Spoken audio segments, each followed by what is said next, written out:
AP రాజకీయాలు రోజురోజుకి రసవత్తరంగా మారుతున్న నేపథ్యంలో జనసేన నేత నాగబాబుకు సంబంధించిన ఒక ఆసక్తికర చర్చ ఇప్పుడు తెరపైకి వచ్చింది. ఒకప్పుడు అన్న చిరంజీవి స్థాపించిన ప్రజారాజ్యం సమయంలో పాలిటిక్స్ లో యాక్టివ్ గా కనిపించిన నాగబాబు ఇటీవల తమ్ముడు పవన్ కళ్యాణ్ స్థాపించిన జనసేనలో మరింత యాక్టివ్ గా కనిపిస్తున్నారు. దీంతో ఎన్నికల్లో పోటీ చేయబోతున్నారనే చర్చ తెరపైకి వచ్చింది. వాస్తవానికి నాగబాబుకు 2019లో నరసాపురం ఎంపీగా పోటీ చేసిన సంగతి తెలిసిందే. ఆ ఎన్నికల్లో నాగబాబు 3వ స్థానానికే పరిమితమైనప్పటికీ 2.5 లక్షల ఓట్లు దక్కించుకున్నారు. ఆ ఎన్నికల్లో జనసేన ఒంటరిగా పోటీ చేసిన సంగతి తెలిసిందే. కచ్చేస్తే ఇప్పుడు జనసేన బీజేపీ టీడీపీలతో కలిసి వెళ్తోంది. దీంతో పోటీ చేసే స్థానాలు చాలా పరిమితంగా మారిపోయాయి. ఇందులో భాగంగా మొదట్లో 60-70 నుంచి తర్వాత కాలంలో 40 నుంచి 50కి, అక్కడ నుంచి 30 నుంచి 40కి అంటూ చర్చలు జరిగిన 24 దగ్గర ఆగగా, మొదట్లో 60 నుంచి 70, తర్వాత కాలంలో 40 నుంచి 50, అక్కడ నుంచి 30 నుంచి 40కి అంటూ చర్చలు జరిగిన 24 దగ్గర ఆగగా, తాజాగా ఆ నెంబర్ 21కి చేరింది. ఇక లోక్సభ స్థానాల విషయంలో 9, 6, 3 నుంచి ఇప్పుడు 2 దగ్గరకు వచ్చి చేరిన పరిస్థితి. ఈ సమయంలో సీట్ల కోత కాస్త నాగబాబు సీటు కోతకు దారితీసింది. నాగబాబును అనకాపల్లి ఎంపీ అభ్యర్థిగా బరిలోకి దించుతున్నారనే కథనాలు నిన్న మొన్నటి వరకు బలంగా వినిపించిన సంగతి తెలిసిందే. అందువల్లే నాగబాబు అచ్యుతాపురంలో మకాం పెట్టారని చెబుతారు. అయితే మారిన పరిణామాల నేపథ్యంలో ఆయన ఇటీవల ఆ ఇంటిని ఖాళీ చేసేసి తిరిగి హైదరాబాద్కు షిఫ్ట్ అయిపోయారని తెలుస్తోంది. అందుకు కారణం అనకాపల్లి సీటు కూడా నర్సాపురం తరహాలోనే చేజారిపోయింది. దీంతో ఎంపీగా పోటీ చేసి పార్లమెంటుకు వెళ్దామనుకున్న నాగబాబు ఆశలు అడియాసలయ్యాయి. నర్సాపురం దక్కలేదు, అనకాపల్లి చేజారింది. దీంతో నాగబాబు తీవ్ర ఆగ్రహంతో ఉన్నారని తెలుస్తోంది. ఇదే అదునుగా సొంత అన్నకు కూడా టికెట్ ఇప్పించుకోలేని దయనీయమైన పరిస్థితుల్లో పవన్ ఉన్నాడు అంటూ ప్రత్యర్థులు సెటైర్లు వేయడం మొదలుపెట్టారు. తన పార్టీలో తనకైనా టికెట్ ఉంటుందో లేదో అనే కామెంట్లు మొదలైపోయాయి. ఈ సమయంలో నాగబాబుకి నర్సాపురం ఎంపీ టికెట్ దక్కాలంటే ఆయనకు ఒకే ఒక ఆప్షన్ ఉందని అంటున్నారు. పొత్తులో భాగంగా నర్సాపురం ఎంపీ స్థానం బీజేపీ ఖాతాలో పడిందని చెబుతున్నారు. ఆ స్థానం కోసం మాజీ కేంద్ర మంత్రి రెబల్ స్టార్ కృష్ణంరాజు సతీమణికి ఇవ్వాలని బీజేపీ భావించినప్పటికీ అందుకు ఆమె సుముఖంగా లేరని చెబుతున్నారు. దీంతో ఆ స్థానానికి బీజేపీ అభ్యర్థి ఎవరనే సస్పెన్స్ కొనసాగుతుంది. ఇటీవల రఘురామకృష్ణంరాజుని అమిత్ షా తన ఇంటి బయటే ఆపేయటంతో ఆయనకు నర్సాపురం టికెట్ దక్కే అవకాశాలు సన్నగిల్లాయనే చర్చ తెరపైకి వచ్చింది. ఈ నేపథ్యంలో పవన్ కళ్యాణ్ అన్న నాగబాబు బీజేపీలో చేరితే నర్సాపురం టికెట్ ఆయనకు దక్కే అవకాశం ఉందని, అంతకు మించి ఇప్పుడు నాగబాబుకు అవకాశం లేదనే చర్చ ఏపీ రాజకీయాల్లో మొదలైంది. జనసేనకు కేటాయించబడిన 2 లోక్సభ స్థానాల్లోనూ మచిలీపట్నం నుంచి సిట్టింగ్ ఎంపీ బాలశౌరి పోటీ చేస్తుండగా, కాకినాడ నుంచి సానా సతీష్ కానీ పవన్ కళ్యాణ్ కానీ పోటీ చేయొచ్చని అంటున్నారు.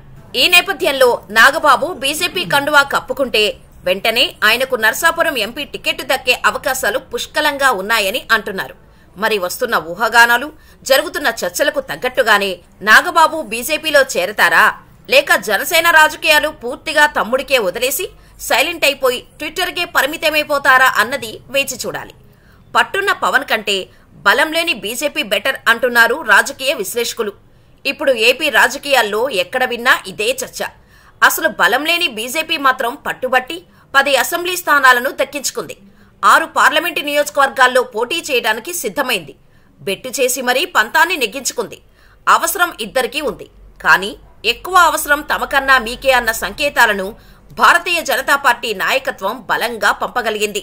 కానీ బీజేపీ కంటే బలముండి పవన్ అండ అవసరం ఎక్కువగా ఉన్నప్పటికీ జనసేనాని మాత్రం తెలుగుదేశం పార్టీలోకి లొంగిపోయాడన్న విమర్శలు సోషల్ మీడియాలో వినిపిస్తున్నాయి. బీజేపీకి ఉన్న దూరదృష్టి కూడా పవన్ కళ్యాణ్కు లేకపోవడం తమ దురదృష్టమంటూ జన సైనికులు తలలు పట్టుకుంటున్నారు. నిజానికి ఈ ఎన్నికలు టీడీపీకి చావో రేవో. అతి ముఖ్యమైన ఎన్నికల్లో పవన్ కళ్యాణ్ను కలుపుకొని వెళ్లడం తెలుగుదేశం పార్టీకి అవసరం కూడా. జగన్ను ఎదుర్కొనాలన్నా, బలమైన కాపు సామాజిక వర్గం ఓటు బ్యాంకును తమ వైపుకు తిప్పుకోవాలన్నా పవన్ కళ్యాణ్ అవసరమే టీడీపీకి ఎక్కువగా ఉంది. అందుకే తొలి నుంచి జనసేన పార్టీ నేతలు ఈసారి ఎక్కువ స్థానాలు తమకు దక్కుతాయని భావిస్తూ వచ్చారు. పవన్ కళ్యాణ్ కూడా తరచూ తనకంటూ ఒక వ్యూహం ఉందని చెబుతుండటంతో పిచ్చిగా నమ్మేశారు. కానీ చివరాఖరకు మాత్రం 24 అసెంబ్లీ నియోజకవర్గాలు, 3 పార్లమెంటు స్థానాల్లోనే పోటీ చేస్తామని చెప్పడంతో నేతలు, క్యాడర్ నిరాశకు లోనయ్యారు. ఇప్పుడు ఆ సంఖ్యను కూడా తగ్గించుకున్నారు. మరోవైపు బీజేపీకి ఏపీలో నోటా కంటే ఎక్కువ ఓట్లు లేవు. పైగా కాంగ్రెస్ తరహాలోనే బీజేపీకి కూడా ఇక్కడ బలమైన నేతలు కూడా లేరు. కానీ కేంద్రంలో అధికారంలో ఉండటం, మళ్లీ మోడీ సర్కారు వస్తుందన్న అంచనాలు మాత్రమే దానిని సీట్ల కోసం డిమాండ్ చేసేలా నిలబెట్టాయి. ఢిల్లీలో దాదాపు 3 రోజులు మకాం వేసి చంద్రబాబు, పవన్ కళ్యాణ్లు సీట్ల సర్దుబాటు చేసుకుని వచ్చారు. సరే, బలం లేని బీజేపీకి అన్ని సీట్లు ఇవ్వడమేంటన్న చర్చ టీడీపీ, జనసేన పార్టీల్లో జరుగుతుంది. పడిగాపులు కాచి మరీ పొత్తు కన్ఫర్మ్ చేసుకుని బలానికి మించి బీజేపీ ఎక్కువ సీట్లను ఇచ్చారనే కామెంట్స్ కూడా వినపడుతున్నాయి. కేవలం అంకె మాత్రమే కాదు, టీడీపీ, జనసేన బలమున్న స్థానాలను కూడా ఆ పార్టీ డిమాండ్ చేస్తున్నట్టు తెలియవచ్చింది. బీజేపీతో అవసరానికి మించి సీట్ల సర్దుబాటు చేసుకున్నారన్న వ్యాఖ్యలు 2 పార్టీల నుంచి వినిపిస్తున్నాయి. ఆర్థికంగా, సామాజిక పరంగా ఆ పార్టీకి బలమైన నేతలు లేరు. అలాగే క్రౌడ్ పుల్లర్లు కూడా ఎవరూ లేరు. అయినా సరే బీజేపీ పట్టుబట్టి మరీ సీట్లను సాధించుకుంది.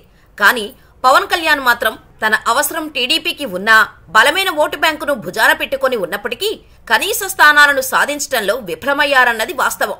అదే ఇప్పుడు కాపు సామాజిక వర్గాల్లో పవన్ కు మైనస్ గా మారబోతుందంటున్నారు. డిమాండ్ చేసి మరీ సాధించుకోవాల్సిన ఇలాంటి సమయం మరెప్పుడూ పవన్ కళ్యాణ్ కు రాదన్న కామెంట్స్ కూడా వినపడుతున్నాయి. మొత్తం మీద పట్టున్న పవన్ కళ్యాణ్ కంటే బలం లేని బీజేపీయే బెటర్ అంటూ నెట్టింట ఆ పార్టీ ఫ్యాన్స్ ఫైర్ అవుతున్నారు. చూడాలి మరి ముందు ముందు ఇంకెన్ని పరిణామాలు జరగబోతున్నాయో.